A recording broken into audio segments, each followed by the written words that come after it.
Hey, welcome back to another Haven't Read It. It is currently sunny, 70 in Atlanta, Georgia. It is phenomenal. I'm at a park, ready to record some audio. Let's get into the first story. Today's story is from r/MaliciousCompliance.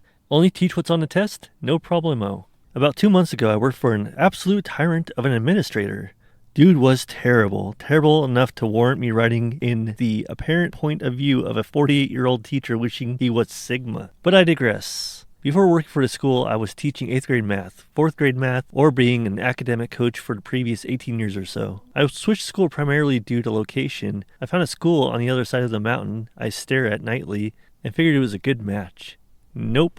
This admin, we'll call him Poppin' Fresh, shut me down every step of the way. I entered the school middle of the school year with very rough kids, and my first day training the academic coach, man, this story's hard to read.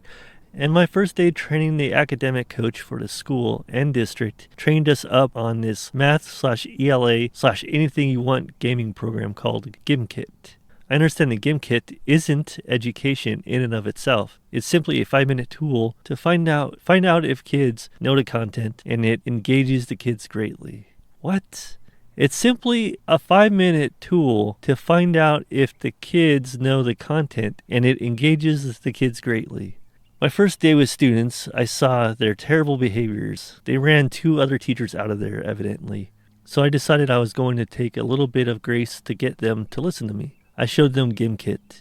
They had popped open their Chromebooks for no more than 30 seconds when TA, table admin/Poppin' Fresh, came in and shut it down instantly. He never assesses the situation. He just sees kids on hokey-looking activities, and he literally pops into the classroom, bouncing around like he's on something. He probably is. Anyway, this happened all the time. I would instruct for no more than 8 minutes tops and walk around and help them with concepts the best I could. I would be walking around. He would pop in and tell them to change something, like clockwork. Every program or strategy or center-based activity I try to use to get the 7th graders motivated gets shut down instantly. And he finally says out loud, "Teach only what's on the tests, nothing more." Bet. I took this as an opportunity to enter some malicious compliance with the side of, I can't believe I'm here. I start going by the book 100%. Anytime a student asks, why do we do it like this when we are working on surface area or volume, I say that's not on the test. Anytime I naturally find an urge to find a connection to other standards, I stop myself. It's not on the test. Over a short amount of time, students are frustrated and sitting there yawning. It pains me greatly, so I decide to only apply to malicious compliance when good old Poppin' Fresh pops his way back into the class. He finally pops in with his boss's boss, and a couple of people I've never seen before.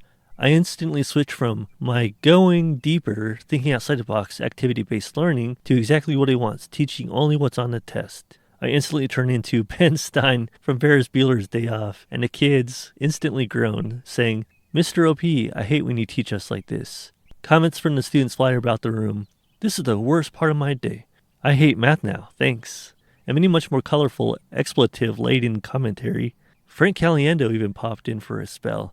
"Now here's a guy who doesn't know how to motivate students. Boom." Poppin' Fresh even doubled down on his usual banter, putting on a show for his crew of bosses. These kids seem highly unmotivated, OP. We need to meet about this if you can't get them engaged. I interjected. You said only teach what's on the test, so that's what I'm doing. Only what's on the test, right? Like if they wanted to know why this happens, or that happens, or how to solve this in a different way, that's not a test, right? You told me just be up and be teaching and never have them on the Chromebooks, right? I said this to him in definite earshot of his accompanying party, mainly because I had a feeling that these were the head honchos. The ones who signed up on all that spending to make our school a true one-to-one school. A school where every student has a Chromebook. Not utilizing the Chromebooks is something I knew that was something Poppin' Fresh believed in, but I had a feeling the district would want kids to properly utilize them. I don't think this guy's an actual teacher, because this grammar is horrible. Horrible. He's a math teacher? Should talk to some of his English colleagues. God damn. He answered back to me, I only stopped you from using the Chromebooks because the kids were all just playing games. The students interject, then, it's a math game. The head honcho moved to Interjection City. Well, let's see what the math game is all about. I had the kids get the Chromebooks. They all excitedly logged on. I pulled up a surface area and volume GimKit, and the kids were feverishly playing the game, using pencils and notebooks to solve the problems needed to be answered to gain ammunition in their game. It was active. It was fun for all. I paused the game when needed to show different ways to isolate the variable when solving surface area problems, especially of spheres and cones, etc. It was what education was supposed to be. Pop and Fresh ran out of pop, and by the end of the day I received an email from the head honcho himself asking me about him and how things were going. I was honest with him. I told him about his assaults, threats of assaults, and hiding assaults. All things that I'm sure would be an interesting part of this tale, but they aren't related to the malicious compliance inherent here. It's also an ongoing investigation, even 2 months later, as I'm teaching at a new school on the other side of the proverbial mountain. Papa Fresh is under investigation for what he's been doing to me and other new teachers to the school, and it's crawling all the way up the chain. Updates to follow. Talk comment says, glad you were able to pop his bubble and freshen him up to the higher-ups. Second talk comment, sounds like it wasn't the kids who drove off the other teachers. I was a little bit concerned while reading this at first that your malicious compliance was unfairly targeting the kids, so I appreciate that you went to applying it tactically. Third talk comment, I told him about his assaults, threats of assaults, and hiding assaults. I want to hear more about this. Me too. I think everyone wanted to hear this part. OP says, yeah, I should have included this part definitely. Over the same time period, many of the pop-ins were to berate me in front of the kids. Yeah, you should have included that. He said many times if you can't get these kids to focus on math 100% of the time, you should probably look for another job. That easily could have been more malicious compliance because I literally put in an application that day to this school I'm at now. The 7th graders only have 3 classes/blocks, math, ELA, and science. Math is an hour and 20 minutes. That's so long, man. For 7th grade, hell, any grade. And I need to pepper in some out of the seat time and group work in technology. He just came in and saw colorful screens and shut it down, saying, put the Chromebooks away now. It was brutal. The true brutal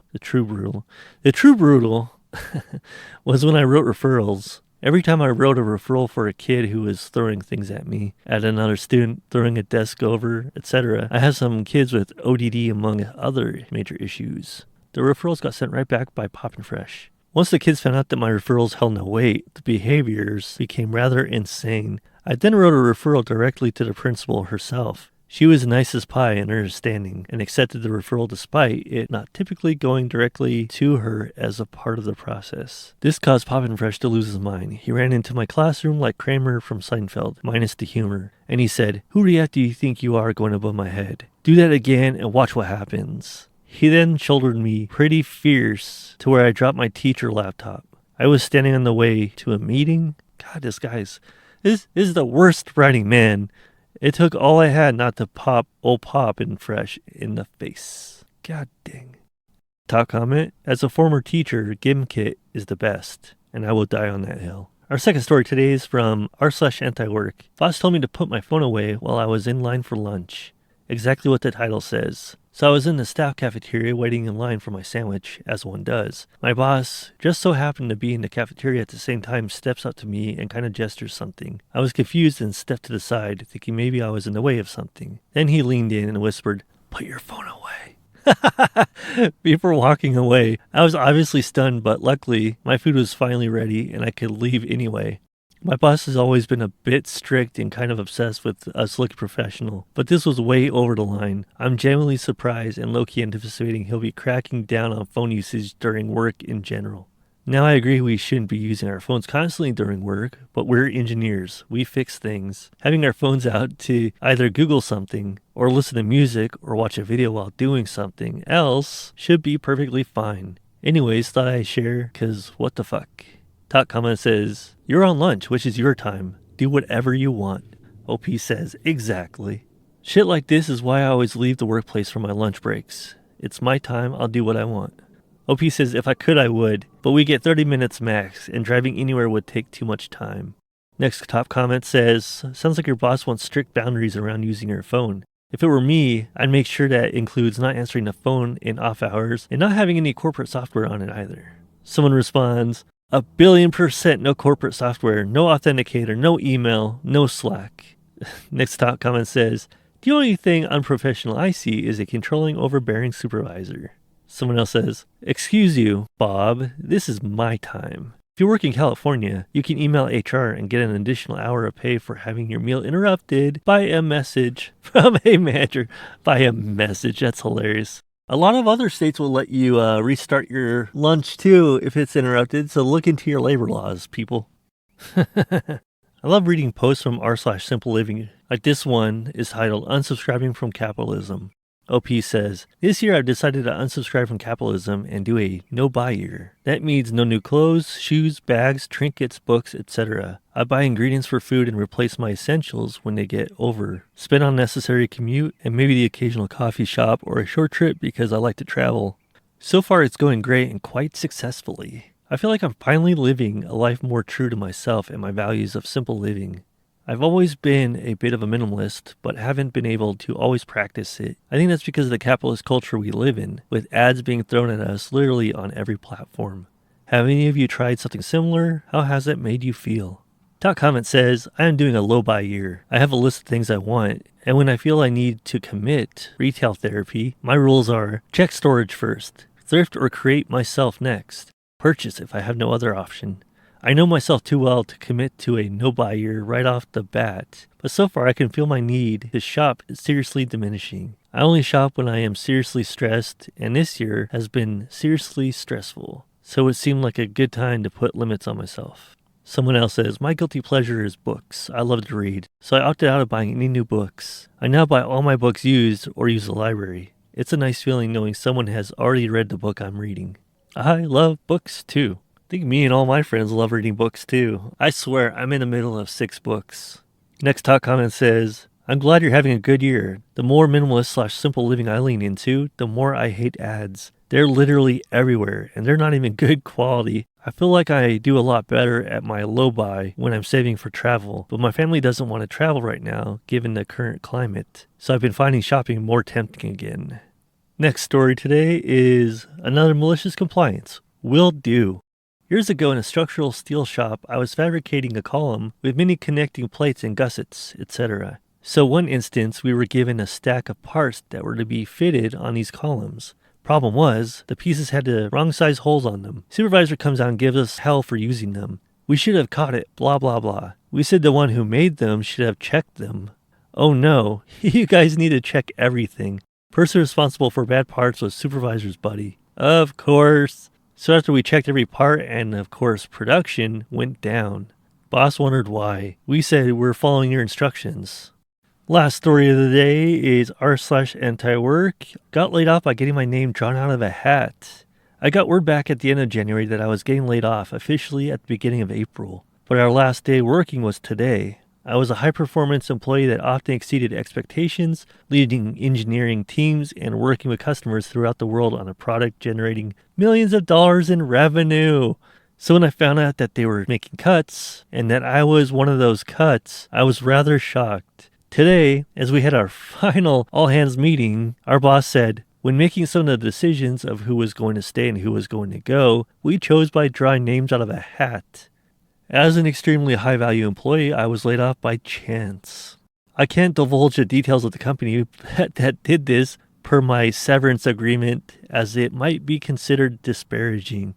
But yep, even if you're working your ass off for a global company making a significant impact, don't think for a second that your bosses are remotely competent until they prove otherwise. Large businesses and small businesses are ran by the same morons, just at a different scale. Top comment says, out of a hat, I'm sorry but that is foul. That feels like it should be illegal. Someone else says, I got laid off because I was the only one unmarried and without children. Someone else says, that's so out of touch and cruel. Wow. Someone says, execs gotta meet those profit goals for the next quarter to make their bonuses. Company burns to the ground in 4 years. Who cares? Those execs will be burning down the next company for profit. So true. Next top comment says, yeah, they are lucky you got a severance. I really hope that you would have immediately put them on blast had they have been stupid enough not to give a severance package after pulling some dumb, disrespectful shit like that. Thanks for listening, everybody. I think the next video, I'm just going to do some malicious compliance and find some good stories for you guys. I'll see you guys in the next one.